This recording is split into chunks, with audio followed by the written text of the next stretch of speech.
Hello everyone, welcome to my channel Indian mom in Canada. Neha, कैसे हैं आप सब?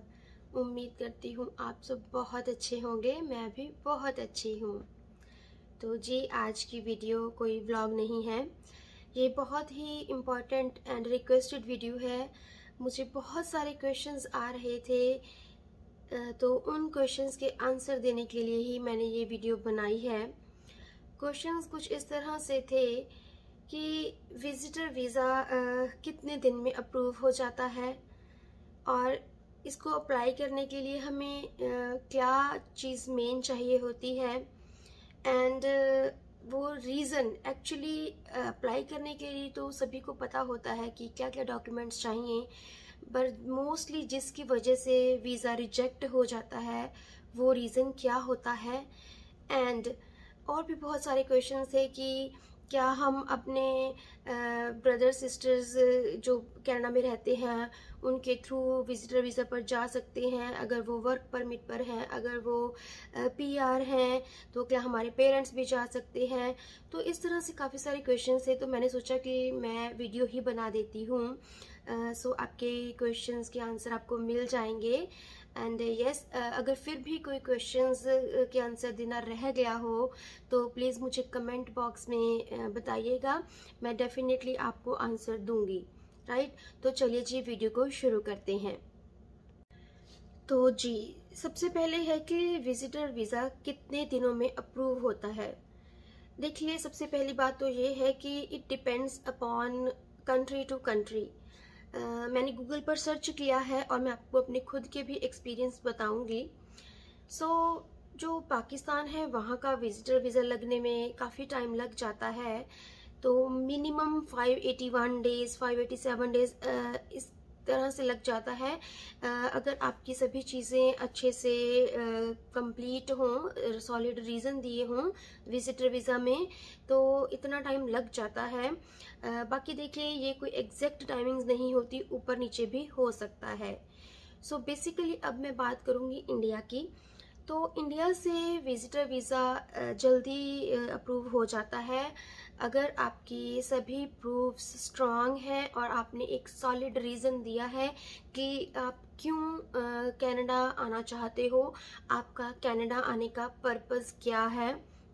और इसमें एक रीज़न ये भी होता है कि वो ये देखते हैं कि आफ्टर 6 मंथ, क्योंकि जो विजिटर वीज़ा होता है वो मैक्सिमम से मैक्सिमम 6 मंथ्स का लगता है, तो वो ये भी चेक करते हैं कि कहीं आपका मोटिव कनाडा में रह जाना तो नहीं है, आप सिर्फ घूमने के पर्पस से ही आ रहे हो और डेफिनेटली आप अपनी कंट्री में वापस जाओगे या नहीं जाओगे।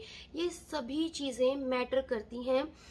इन चीज़ों को कंफर्म करके ही आपको विजिटर वीज़ा दिया जाता है। तो हाँ जी, इंडिया में जो विजिटर वीज़ा है वो देखिए मिनिमम से मिनिमम अप्रॉक्सीमेटली 1 मंथ में हो जाता है अप्रूव।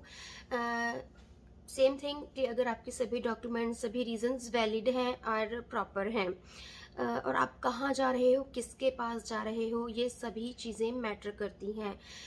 तो देखिए 34 डेज 35 डेज इस तरह से दिन लग जाते हैं, but after that 10-15 days stamping में भी लग जाते हैं।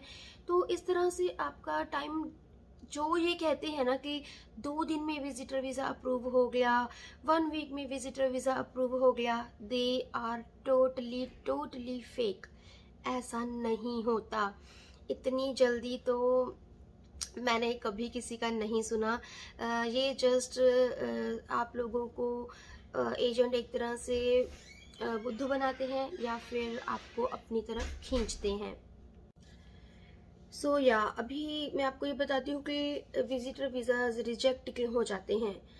देखिए, बाकी सब चीज़ें तो अच्छे से हो जाती हैं, बट जो आपको रीज़न देना होता है वो वैलिड होना चाहिए। कि वो रीज़न क्या, जैसे उनको होता है कि मैंने आपको बार बार बताया है कि उनको होता है कि ये बंदा सिर्फ घूमने के पर्पज़ से ही आ रहा है या विजिटर वीज़ा के नाम पर ये यहाँ पर रह जाएगा। और इसके लिए उनको क्या होता है कि देखिए, जिन लोगों की बैक होम गवर्नमेंट जॉब्स होती हैं उनका विजिटर वीज़ा इजीली अप्लाई हो जाता है और लग भी जाता है, क्योंकि उन्हें पता है कि उन्हें वापस जाकर अपनी जॉब ज्वाइन करनी है। और हाँ, जैसे किसी ने विजिटर वीज़ा के लिए अप्लाई किया एंड सपोज़ आफ्टर 3 मंथ्स उनका रिजेक्ट हो गया, तो जो वो सेकेंड टाइम अप्लाई करते हैं तो उसमें कम टाइम लगता है। सो दैट्स वाई लोग बोल देते हैं कि हमें तो 14 डेज़ के अंदर अंदर ही हमारा विजिटर वीज़ा लग गया। तो देखिए, ऐसा नहीं होता, बिकॉज़ पहले से ही उनके बायोमेट्रिक जो होते हैं वो मतलब अप्लाई किए होते हैं। सो दैट्स वाई सभी इंफॉर्मेशन उनके पास होती है। इस वजह से जो सेकंड टाइम होता है उनको टाइम कम लगता है। अगर सेकंड टाइम वो वैलिड रीज़न दे देते हैं, सॉलिड रीज़न दे देते हैं कि वो विजिटर वीज़ा पर क्यों आ रहे हैं, किसके पास आ रहे हैं, एंड डेफिनेटली वो वापस अपनी कंट्री में जाएंगे, तो उनको सिर्फ एक रिप्लाई आता है, अप्रूव नहीं होता विजिटर वीज़ा।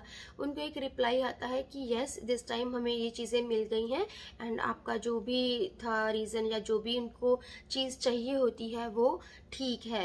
बट ये रिप्लाई होता है, ये विजिटर वीज़ा अप्रूव होना नहीं होता। हाँ, एक तरह से ये साइंस होते हैं कि अब आपका लग जाएगा विजिटर वीज़ा। दैट्स वाई बहुत से जो एजेंट्स होते हैं वो बोलते हैं कि हमारे पास आइए और हमारे पास जो ये पर्सन था उसका हमें इतनी जल्दी अप्रूव करवा दिया। That is the only reason, otherwise this is not true. बहुत से क्वेश्चंस ऐसे भी होते हैं कि क्या हम अपने ब्रदर और सिस्टर्स के पास विजिटर वीज़ा पर जा सकते हैं। So definitely you guys can go. आज ही मैंने एक कमेंट ऐसा देखा, तो ऐसा पॉसिबल है। एंड ये तो देखिए, ब्लड रिलेशंस हैं, आप इजीली अपने ब्रदर सिस्टर्स के पास जा सकते हो विजिटर वीज़ा पर। और बहुत से ऐसे क्वेश्चंस आते हैं कि मैंने एक बार अप्लाई किया, मेरा विजिटर वीज़ा रिजेक्ट हो गया, मैंने सेकंड टाइम भी अप्लाई किया, अगेन रिजेक्ट हो गया, तो अब मुझे क्या करना चाहिए। तो देखिए, जब हम फर्स्ट टाइम अप्लाई करते हैं नहीं हुआ, सेकंड टाइम अप्लाई करते हैं नहीं हुआ, तो आपको थोड़ा सा पॉज लेना चाहिए मेरे एक्सपीरियंस के अकॉर्डिंग। क्योंकि अगर आपको समझ ही नहीं आ रहा, आपको वो मेन रीज़न जानना है जिसकी वजह से आपका जो वीज़ा है वो रिजेक्ट हो रहा है। इसके लिए आप ऑनलाइन जाकर सब चीज़ें सर्च कर सकते हो एंड आप अपना अकाउंट क्रिएट कर सकते हो। चाहे आप एजेंट के थ्रू भी अप्लाई कर रहे हो, बट फिर भी आप सभी को इस चीज़ की पूरी नॉलेज लेनी है। आप ऑनलाइन भी अपना ट्रैक कर सकते हो कि आपकी प्रोसेसिंग टाइम कितना लगेगा, कहाँ तक पहुँचा, तो क्या दिक्कत आ रही है। अगर आप ये चीज़ करोगे तो अकेले एजेंट पर आप निर्भर नहीं रहोगे। आपको अगर एजेंट कुछ बता रहा है एंड एजेंट बोल देते हैं कि देखिए हमने तो किया है, आपका नहीं लगा, डेफिनेटली अगर उन्होंने सभी प्रोसेस अच्छे से किया है तो इसमें एजेंट्स कुछ नहीं कर सकते, ये उनके हाथ में नहीं होता। बट द थिंग इज़ कि आपको वो कोई गलत गाइड करें या गलत रीज़न दे दें, इससे बचने के लिए आपको खुद से सारी स्टडी करनी है एंड आपको खुद से ऑनलाइन ट्रैक करना है कि कहाँ तक पहुँचा, क्या हुआ। और इसके लिए अगर आप खुद से भी अप्लाई करोगे so that is well and good. अच्छे से जब हम सभी चीज़ें देखते हैं, समझते हैं, करते हैं, तो हमें हमारे क्वेश्चंस के आंसर खुद से ही मिल जाते हैं। यस, मैं आपको अपना एक्सपीरियंस भी बताती हूँ। मुझे मेरे इन लॉज को बुलाना था विजिटर वीज़ा पर। आज से 4 साल पहले की ये बात है। एंड हमने उनको बुलाना था तो उनका वीज़ा रिजेक्ट हो गया था। हालांकि हमने सभी रीज़न वैलिड दिए थे and we are here as a PR, तो फिर भी रिजेक्ट हो गया। हमें समझ ना आए, तो जब हमने पता करवाया कि क्या चक्कर हुआ, तो वो जो रीज़न निकल के आया वो ये था कि देखिए, जो मेरे फादर इन लॉ हैं वो उस टाइम पे जो जॉब करते थे, मींस उनकी प्राइवेट जॉब थी, वो गवर्नमेंट जॉब नहीं करते थे। And of course my mother in law, she was housewife, she is housewife right now as well. तो वो रीज़न निकला कि इनकी प्राइवेट जॉब है, तो डेफिनेटली वो अपनी जॉब को इजीली छोड़ सकते हैं, क्योंकि एज भी हो रही थी उनकी, रिटायरमेंट के नज़दीक थे वो, तो इस वजह से वो वापस नहीं जाएंगे। सो इस वजह से उनका जो वीज़ा था रिजेक्ट हुआ। बट आफ्टर दैट हमने विजिटर वीज़ा को दोबारा अप्लाई ही नहीं किया, हमने उनको एज अ सुपर वीज़ा ही बुलाया था यहाँ पर। And you guys know super visa 10 साल के लिए लग जाता है। यस, इसमें मनी थोड़ी सी हो जाती है ना, बट हमें अपने पेरेंट्स को बुलाना था, तो हमने ऐसा किया। तो चलिए जी, मेरे पास जो क्वेश्चंस आए थे मैक्सिमम से मैक्सिमम मैंने वो इन सभी में कवर करने की कोशिश की है। तो मेन तो यही था कि क्यों रिजेक्ट हो जाता है, हमें खुद से अप्लाई करना चाहिए, एजेंट के थ्रू अप्लाई करना चाहिए, या फिर हम अपने ब्रदर सिस्टर्स के पास भी विजिटर वीज़ा पर जा सकते हैं कि नहीं जा सकते, एंड इसका मिनिमम और मैक्सिमम टाइम कितना होता है। सो आई होप मैंने आपके क्वेश्चंस के आंसर दे दिए होंगे। स्टिल अभी आपके पास और भी क्वेश्चंस हैं तो आप मुझे कमेंट बॉक्स में ज़रूर लिखिएगा। Definitely I will reply you guys. अगर आपको ये वीडियो अच्छा लगा हो तो do like, share and comment and subscribe my channel. See you in the next video. Till then bye, stay happy and healthy, and yes, thanks for watching.